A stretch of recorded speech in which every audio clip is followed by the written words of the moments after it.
बिस्मिल्लाहिर्रहमानिर्रहीम, अस्सलाम वालेकुम। Welcome to college online. इस वीडियो ट्यूटोरियल में हम 3D कमांड्स को स्टार्ट करेंगे।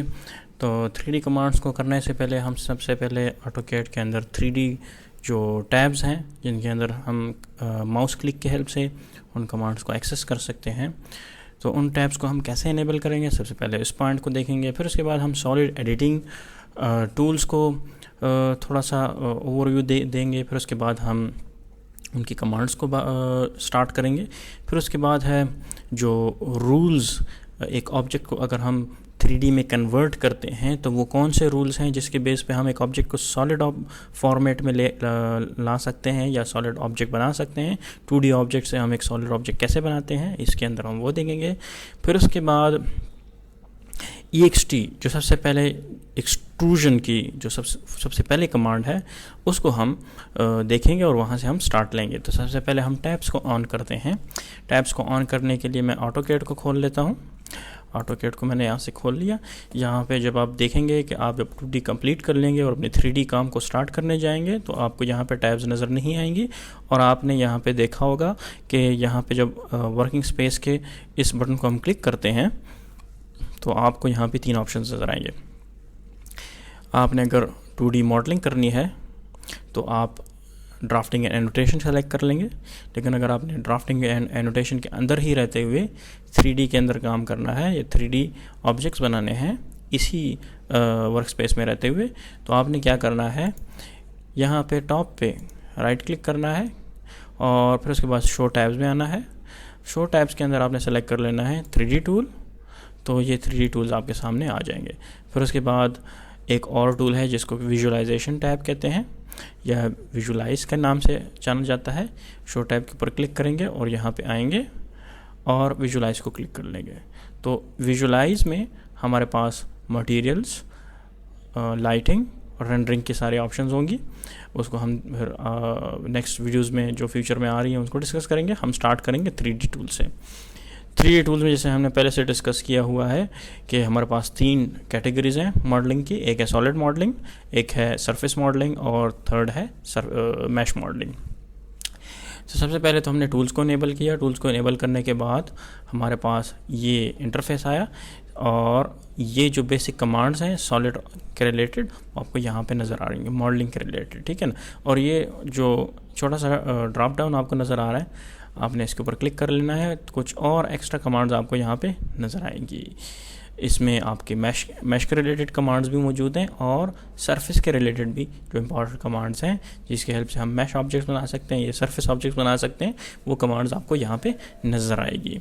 तो सेकंड जो पॉइंट्स हमारे पास है सॉलिड एडिटिंग टूल बार, उसको हम स्टार्ट करेंगे। फिर उसके बाद rules for an object to become a solid object. तो ये जो ऑब्जेक्ट्स आपको नज़र आ रहे हैं यहाँ पे जब मैंने क्लिक किया तो ये सारे के सारे ऑब्जेक्ट सॉलिड ऑब्जेक्ट्स हैं। और इसमें एक एक्स्ट्रा नई कमांड जो आपको नज़र आ रही होगी पॉली सॉलिड, इसको भी हम डिस्कस करेंगे। तो हम स्टार्ट करते हैं। किसी भी ऑब्जेक्ट को अगर हमने 3D में बनाना है या इसमें इस लिस्ट में से किसी भी ऑब्जेक्ट को आपने बनाना है तो आपने क्या करना है, सबसे पहले तो टॉप व्यू पे क्लिक कर लेंगे और आइसोमेट्रिक व्यू में चले जाएंगे। आइसोमेट्रिक व्यू में जाने के बाद आपको ये ऑब्जेक्ट्स Z एक्सिस और X एक्सिस और Y एक्सिस तीनों डायरेक्शंस में आपको एक व्यू नज़र आएगा। तो यहाँ से सबसे पहले मैं बॉक्स को क्लिक कर लेता हूँ और बॉक्स को क्लिक करने के बाद यहाँ पे मैं सिंपल एक पॉइंट और दूसरा पॉइंट क्लिक कर लेता हूँ और थर्ड पॉइंट जो है Z एक्सिस मुझसे मांगेगा। जैसे इसको मैं क्लिक कर लूँगा तो आपको यहाँ पे एक बॉक्स नज़र आएगा। अब ये बॉक्स जो आपको बना के नज़र आ रहा है यहाँ पे वो वायर फ्रेम व्यू में है। हमने इसको शेडेड मोड में देखना है, तो इसको हम शेडेड मोड में कैसे देख, हम या 2D वायर फ्रेम पे क्लिक कर लेंगे और यहाँ पे हम शेडेड को सिलेक्ट कर लेंगे। शेडेड को सिलेक्ट करने के बाद यहाँ पे आप थोड़ा सा प्रोसेसिंग चलेगी और ये ऑब्जेक्ट आपको शेडेड में नज़र आएगा। इसी तरह अगर आपने इसके ऊपर क्लिक कर लेना है और शेडेड विद एजेस को सिलेक्ट कर लेंगे तो आपको इस ऑब्जेक्ट के एजेस भी नज़र आएंगे, ठीक है। इसी तरह अगर मैं दोबारा इस ऑब्जेक्ट को बनाता हूँ तो आप कमांड लाइन पर ज़रा देखें क्या कह रहा है, box specify first corner point, यानी जहाँ पे आपने इस बॉक्स को बनाना है उस कॉर्नर पॉइंट को स्पेसिफाई करो, ठीक है। फिर उसके बाद क्या कह रहा है, स्पेसिफाई अदर कॉर्नर पॉइंट या आप इसका क्यूब बनाना चाहते हैं, आप इसकी लेंथ स्पेसिफाई करना चाहते हैं। फॉर एग्जांपल अगर आपने क्यूब बनाना है तो आप कीबोर्ड से सी टाइप कर लेंगे और एंटर का बटन प्रेस कर लेंगे। सी टाइप करने के बाद आपसे पूछेगा कि स्पेसिफाई लेंथ ऑफ क्यूब, क्योंकि क्यूब की ये खासियत है कि उसकी लेंथ, विड्थ और हाइट सारी एक ही होती है। तो हम यहाँ पे टाइप कर लेंगे फॉर एग्जांपल 10 फीट। 10 फीट मैंने टाइप कर लिया और जिसकी वजह से ये बॉक्स जो है 10 इंटू 10 इंटू 10 लेंथ, विड्थ और हाइट वो 10 फीट इसने उठा लिया। इसी तरह अगर मैं दोबारा इसके ऊपर मैं क्लिक करता हूँ और यहाँ पे मैं क्लिक करता हूँ और फिर उसके बाद मैं L टाइप करता हूँ, L फॉर लेंथ्स, यानी कि मैंने डिफरेंट लेंथ स्पेसिफाई करनी है। माउस क्लिक के हेल्प से मैंने वैल्यूज़ नहीं एंटर करनी बल्कि टाइप करना है हर एक डायरेक्शन की वैल्यू को। तो मैं यहाँ पर टाइप कर लेता हूँ। सबसे पहले एक्स एक्सिस वैल्यू मांगेगा क्योंकि लेंथ हमेशा एक्स एक्सिस होती है। तो यहाँ पर मैं टाइप कर लेता हूँ 15 फीट। अब मुझसे मांग रहा है विड्थ में टाइप कर लेता हूँ 10 फीट और हाइट मुझसे मांग रहा है अभी, तो हाइट मैं टाइप कर लेता हूँ 50 फीट। तो ये कुछ इस किस्म की आपके सामने ऑब्जेक्ट आपको यहाँ पे बना हुआ नज़र आएगा बॉक्स के नाम से।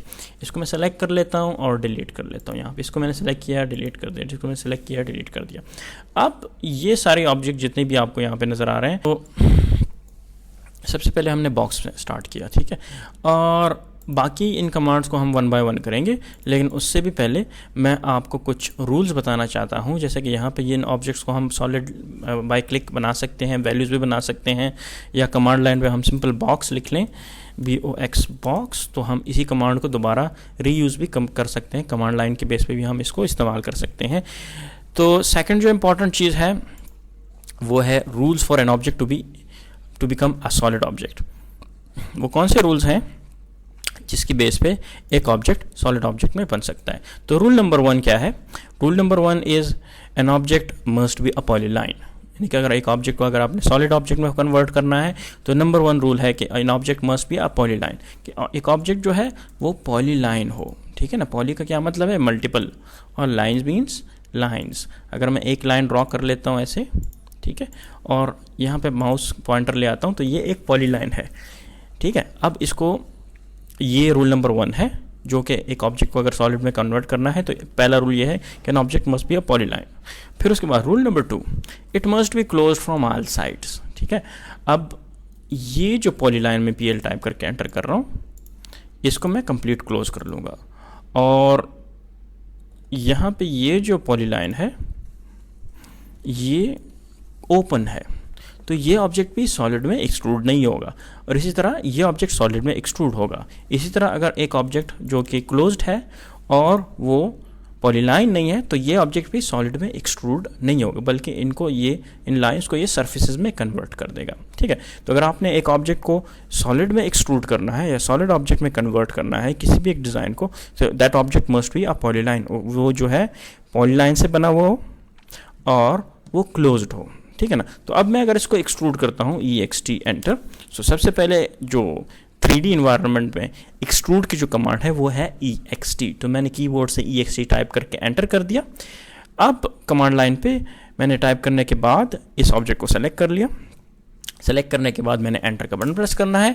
एंटर का बटन प्रेस करने के बाद मैं अपना माउस पॉइंटर मूव करके किसी पॉइंट पे मैं क्लिक कर सकता हूँ, या मैं टाइप भी कर सकता हूँ कि मुझे ये हाइट 20 फीट चाहिए, तो 20 फुट के हाइट पे ये इसने एक्सट्रूड कर लिया। इसी तरह अगर यहाँ पे इसको मैं एक्सट्रूड करता हूँ तो ये आपको सॉलिड फॉर्मेट में नहीं मिलेगा। इसको मैंने सेलेक्ट किया, एंटर का बटन प्रेस किया, अपना माउस पॉइंटर मैं किसी भी डायरेक्शन में मूव कर सकता हूँ, और यहाँ पे मैंने टाइप कर दिया 20 फीट। तो ये इस तरह से एक सरफेस आपको प्रोवाइड करेगा जो कि सॉलिड ज्योमेट्रिकल फॉर्मेट में नहीं होगा, और इसको आप, इसके ऊपर आप फिर सॉलिड कमांड्स या सॉलिड एडिटिंग कमांड्स टूल्स आप इस्तेमाल नहीं कर सकते। तो rule number 1, an object must be a polyline, and rule number 2, an object must be close from all sides. तो फिर उसके बाद EXT कमांड प्रॉपरली काम कर सकती है, ठीक है। तो ये हमने कमांड्स देखे कि टैब्स कहाँ से इनेबल होते हैं, सॉलिड एडिटिंग टूल्स हैं जो कि आपको यहाँ पे नज़र आएंगे। जितनी भी ये टूल्स आपको नज़र आ रहे हैं ये सॉलिड एडिटिंग के रिलेटेड टूल्स हैं। हम इसमें सब्ट्रैक्शन करेंगे, यूनियन करेंगे, इंटरसेक्शन करेंगे और बहुत सी इंटरेस्टिंग कमांड्स आ रही हैं। ठीक है, ये सारी जो कमांड्स हैं वो सॉलिड ऑब्जेक्ट्स के अंदर जो हम एडिटिंग करने जाएंगे, इन कमांड्स को यूज़ करते हुए हम एक सॉलिड ऑब्जेक्ट के अंदर मॉडिफिकेशन कर सकेंगे। तो ये सॉलिड एडिटिंग टूल्स हैं।